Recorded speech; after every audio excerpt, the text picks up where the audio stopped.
बूढ़ा और घोड़ा की कहानी। एक गांव में एक गरीब बूढ़ा रहता था। वह बहुत गरीब था, फिर भी उनके पास एक सुंदर सफेद घोड़ा था। इसके कारण राजा के लोग भी उनसे ईर्ष्या करते थे। उसे उस सफेद घोड़े को बेचने के लिए राजा के तरफ से अच्छी कीमत दी गई थी। लेकिन बूढ़ा आदमी यह कहते हुए मना कर देता था, यह मेरे लिए सिर्फ घोड़ा नहीं है, वह एक व्यक्ति और मेरा अच्छा दोस्त है। क्या आप किसी व्यक्ति या दोस्त को बेच सकते हैं? नहीं, ये हमारे लिए संभव नहीं है। एक दिन सुबह जब वह खलिहान घर में गया तो उसने देखा कि घोड़ा वहां नहीं है। ये खबर गांव में जल्दी फैल गई और पूरा गांव उनके घर पर जमा हो गया। गांव वालों ने कहा, तुम मूर्ख बूढ़े हो। हर कोई उस घोड़े को पाना चाहता था। सभी जानते थे कि किसी दिन ये घोड़ा चोरी हो जाएगा। आप उस घोड़े को अच्छी कीमत पर बेच सकते थे, फिर भी आपने उसे रखा। अब घोड़ा चला गया है, यह आपका दुर्भाग्य है।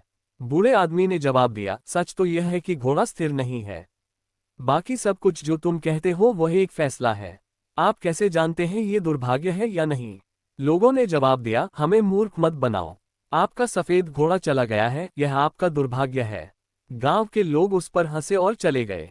उन्होंने कहा कि वह पागल है। वह उस घोड़े को बेच सकता था और गरीबी में जीने की वजह एक बेहतर जीवन जी सकता था। कुछ दिनों के बाद सफेद घोड़ा जंगल से वापस आया। उसके साथ कुछ और जंगली घोड़े भी आए। गांव के लोग फिर उनके घर पर इकट्ठा हो गए और बोले, आप सही थे, ये दुर्भाग्य नहीं बल्कि आशीर्वाद है। अब आपके पास और भी सुंदर घोड़े हैं, आप उन्हें प्रशिक्षित कर सकते हैं और बेच सकते हैं।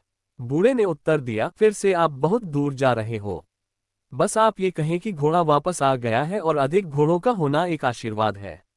ये केवल एक टुकड़ा है, एक दिन ये भी गुजर जाएगा। इस बार गांव के लोग चुप रहे। बूढ़े आदमी के इकलौते बेटे ने घोड़ों को प्रशिक्षित करना शुरू कर दिया।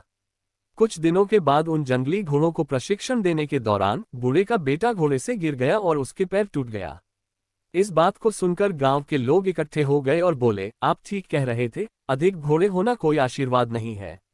अब तुम्हारा बेटा इससे घायल हुआ है। इस बुढ़ापे में अपने अपाहिज बेटे का क्या करोगे? बूढ़े ने उत्तर दिया, इतनी दूर मत जाओ। इतना ही कहो कि मेरे बेटे की टांग टूट गई है। कौन जानता है कि ये दुर्भाग्य है या आशीर्वाद?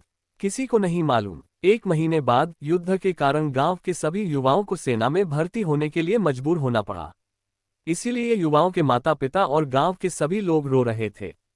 गांव के लोग बूढ़े आदमी के पास आए और कहा, हमारे बेटे हमेशा के लिए चले गए।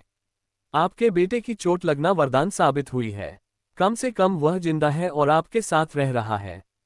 बूढ़े ने उत्तर दिया, कोई नहीं जानता। इतना ही कहो, हमारे बेटे को सेना में भर्ती होने के लिए मजबूर किया गया और आपके बेटे को मजबूर नहीं किया गया।